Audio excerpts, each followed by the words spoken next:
Hi everybody and welcome back to my channel. I'm Alicia from Alicia Be Creative, and today is going to be a little bit different. So we're going to do a rhinestone with me tutorial, and I'm going to list all of the products that I'm using in today's tutorial down in the description box. But while you're watching me rhinestone, we're going to do a little chatting. So I have some questions and things that people have always asked me or wanted to know, and so I'm going to kind of change this voiceover into a sort of question and answer session, if you will. So as I stated, all the products that I use in today's tutorial will be listed and linked down in the description box. If you have any questions about rhinestoning, I definitely encourage you to go check out my previous tutorials where I do full rhinestone tumblers and lids that may help you. But of course, if you have questions, you can leave those down in the comment section as well. So let's go ahead and jump right in.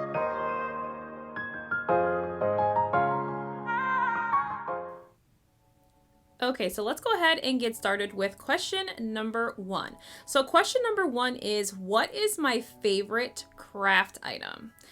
Okay, so I feel like this is probably a no-brainer, but I would have to say that my favorite craft item would have to be glitter.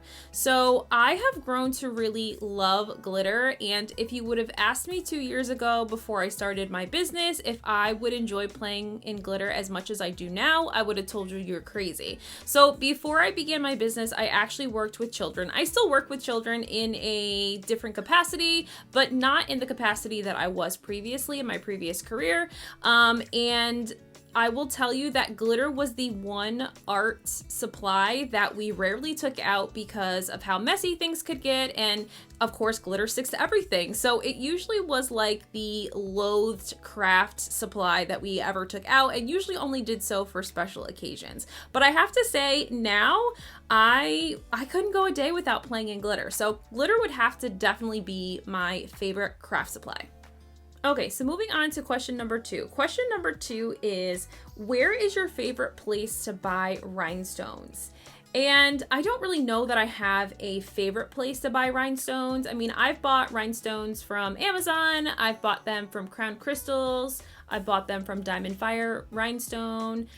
Crafty store by Gabi, who I have a discount code for in the description box. She sells rhinestones as well. We're actually using her clear transparent rhinestones, which I love.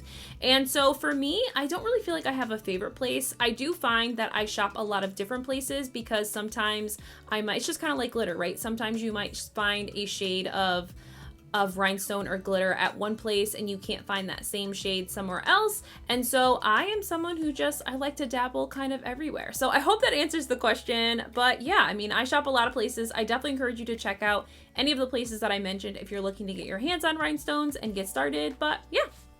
All right, so question number three is kind of a two-parter. I kind of combined these two. So what can you rhinestone, and what is the best glue for rhinestones? And someone specifically mentioned crystal glaze glue. So to answer the first question about what you can rhinestone, I would argue and say, what can't you rhinestone? I feel like you literally can rhinestone and bling absolutely anything. I mean, I've seen household objects, I've seen shoes, I've seen apparel, I've seen tumblers, of course, I've seen coasters, I've seen pens, I pretty much have seen everything. I mean, me particularly, I've mostly stuck to, rhinestoning smaller items like phone cases and pens and tumblers and things that I typically would use every day. But I definitely wish that I had gotten into blinging a while ago, like before I got married, because I think having a beautiful pair of blinged out heels would have gone absolutely amazing with my wedding dress. So, but I feel like the sky's the limit. I literally think that you could literally rhinestone anything and everything. So if you're someone looking to get started on rhinestoning, I definitely would just grab an item and get started. The second part of this question was my favorite glue or the best glue for rhinestoning. And someone mentioned crystal glaze glue. So I have not yet tried crystal glaze glue, even though I do shop from Crown Crystals. That is her glue. And so I haven't used that glue yet. I'm hoping to get my hands on that glue soon. But the two glue that I typically use is I use Liquid Fusion, which you guys have seen me use in most of my my tutorials having to do with rhinestones. And today you're going to see me use Bob Smith's 2-part epoxy. And so I like to use Bob Smith's 2-part epoxy when I'm doing flat items. So, and larger projects, if you will. So I don't like to use it for tumblers because it stays slippery for longer and the rhinestones kind of like slide all over the place when I'm doing it on a tumbler. But for something like this where the rhinestones are going to remain flat, it's really a great item to be able to use the 2-part epoxy glue versus using liquid fusion. You definitely could still get everything done with liquid fusion, but I do like the wiggle room that the 2-part epoxy gives me, and it's literally fully cured within a day's time. So yeah, so that's kind of what I'm using today. And with the 2-part epoxy, you'll see me also add a little bit of mica powder as well, which I like because you can add that a little bit easier than you can with liquid fusion, unless you're using it the way I do, which is to put it on like, you know, a square of Post-it paper and mix a little mica powder in, which I've done before. But I do like how much easier it is to mix in the mica powder when you're using the Bob Smith glue. So I hope that answers those questions. But yeah, that's kind of what I do with rhinestones, or what I have rhinestoned, and what kind of glues I typically use. Okay, so the next question is, how did you start your business? Okay, so this is kind of a lot, and I'm going to try and get through this, if you will. So I, like many of the crafters that I'm friends with, kind of have always been someone who's been crafty. Let me start with that. I've always been someone who has enjoyed DIYing things or doing things myself, so to speak, and kind of learning different techniques and different skills when it comes to crafting. But I, like many of the people that I'm friends with and that, you know, I most frequently engage with on social media, I really began hardcore crafting and creating when the pandemic hit. So that really became kind of my outlet, and I didn't really think that it was going to turn into a business aspiration or dream. But I'm glad that it did, of course, but I kind of just needed that sort of solace and an opportunity and time to myself where I was creating and making things to really just fulfill kind of that time and that space. And you know, I had just lost my job and didn't really know where I was going to go from here and how I was going to help my husband support our family. And so crafting just became an opportunity for me to just have that outlet to just kind of decompress and kind of just really, really think and be thoughtful and really like plan my next step. So I kind of fell into this out of just like needing to keep busy and keep a sane head on my shoulders while I also tried to homeschool our children throughout the end of that first year. So that's kind of how I fell into it. Did I think that I was going to start a business? By no means did I think this. And if you were to ask me, you know, years ago or when I graduated high school, if I thought that I'd be a business owner, I would have told you no. Like, I wasn't ever someone that thought that owning a business is going to be a venture of mine. I never really felt myself as an entrepreneur, you know, passionate in that way as an entrepreneur. Now things are obviously a lot different. I do see kind of the lens of that entrepreneurship that I have gained, the knowledge I've gained through my own trials and errors when it comes to owning a business.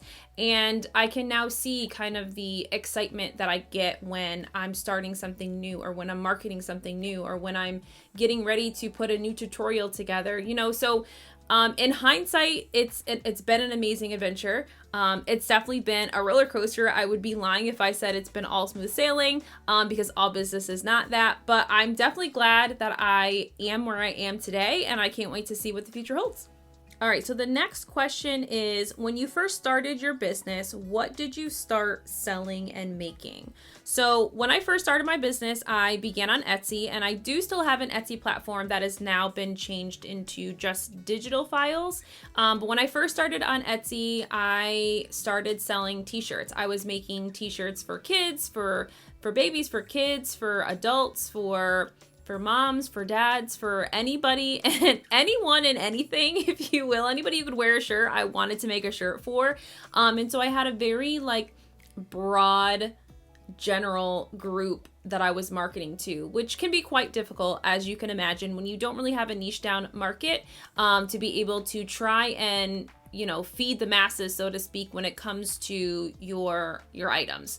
And so although I still very much create apparel, I create apparel for a much different audience, I would say, than I was trying to when I first started my Etsy shop. And so I started with making shirts, and that was kind of what I was aiming towards creating. And I did that for probably the first year, where I really felt like I went hardcore into like always coming up with new shirt designs and things like that. A few months though into my Etsy shop journey, I opened my Etsy shop in August of 2020. And a few months into that, I began to fall in love with creating tumblers. So I, much like I'm sure many of you, started with YouTube and started really to try and hone in on those skills so I could perfect the craft, which is creating tumblers, before I really put any of those items in my shop to attempt to sell. And so obviously now solely, I mostly do tumblers, and that's mostly what I sell and mostly what I have on my website. But I really did start with creating apparel. So yeah. All right, so the next question is, did you have someone sit down and do a business plan, or did you just wing it, so to speak? And so I'll be very candid and very honest and say, I'm a wing it kind of person. I've always been someone who, if I feel passion and I feel good about something, I'm going to jump in with both feet. And that has helped me and bit me in the behind a couple times. So I have just been someone who just believes in, you have to feel it first if you are going to want to make it successful, right? So if I don't feel good about the idea, if I don't feel great about the thought of starting a business, then I wouldn't have started it. I would have continued to talk myself out of it. And I think that me being able to go in feet first really has allowed me to find my way, so to speak. And I know that's probably not the best plan. Really, I probably should be telling you, you need to sit down with a business coach and write a business plan. And that's the first thing you should do. And you should, find your audience and niche down. And yes, all of those things are true, but sometimes I feel like you have to live through those experiences. I'm not someone who is like an Excel spreadsheet kind of girl. I am more someone who has to feel it, touch it, see it, do it kind of a thing. And so I can't really see that kind of information in words on a sheet or numbers in an Excel spreadsheet. I have to live through those experiences in order to be able to feel good about it and be like, yes, this is what I'm meant to do. Okay, so who are your biggest supporters? And so I feel like this is going to be super cliche, but my biggest supporters would definitely have to be my family and especially my husband. So, I mean, my husband has been through this since the beginning of me starting this business venture and really kind of putting myself out there. And he's been a huge supporter. He might not have any clue what I'm doing or when I get so excited about an idea and I come in to tell him because I'm excited and I need somebody else to be just as excited. He's still there to cheer me on, even though he has no idea what technique I'm talking about. He has no idea like the vision that's in my head, but he's still there cheering from the sidelines, even if he can't necessarily participate in the creative process. And so I owe him a lot because he literally is the exact reason why I continue to do what I do. He's the reason why most times when I'm in the middle of a tutorial and I feel like I've really messed it up, how I end up somehow being able to see the positive light and being able to either turn around the tutorial altogether or be able to see the original tutorial through and be able to give you guys quality content. So he really is the backbone to my business, and the reason why I don't pull my hair out daily when something goes wrong in the creative process, because obviously I'm sure you guys know when you're creating, not everything is sunshine and rainbows, and sometimes there's difficult and bumpy pieces of the creation process that you don't always foresee, and you have to kind of navigate those waters. So I am so glad that I have a huge supporter in my husband and in my family who just continues to ask me how things are going, and just continues to cheer me from the sidelines, if you will. Okay, another question that I get a lot is, why did you decide to start YouTube? And for me, I didn't really ever envision thinking that YouTube would be part of what I do, but it makes sense. So to kind of give you a little bit of context, I worked, as I mentioned earlier in the video, I worked with children for a long time and I did a lot of staff managing. And so I found myself enjoying the most of my career when I was in front of people teaching. And so although I would never want to be in a room full of children teaching them math, I do love teaching adults and I love teaching people new skills. And so that is something that I've always enjoyed. And so YouTube kind of was a no-brainer in that sense. And I think that I'm someone who I'm a visual person, and so I hope that the content that I've put out for you, if this isn't your first video watching of mine, I hope that it's been something that really has helped you really not only understand it through the voiceovers, but also be able to see it with your own eyes and be able to learn through that process, because that's very much how I learn. Again, like I mentioned, I'm a see it, touch it, feel it kind of person in order for me to really grasp the concept and the technique. And so that's kind of why I fell into YouTube. I wanted people to be able to learn in different ways because we don't all learn the same. And so that's really a kind of a big driving force into why I chose to do YouTube and why I continue to do YouTube. So that is it for today's Rhinestone with Me Q&A. I hope that you enjoyed the phone case that I put together while I answered some of those burning questions you guys have been dying to know. And if you loved today's tutorial, I hope that you'll like and subscribe to my channel, and you guys know that I will see you guys in the next one. Bye!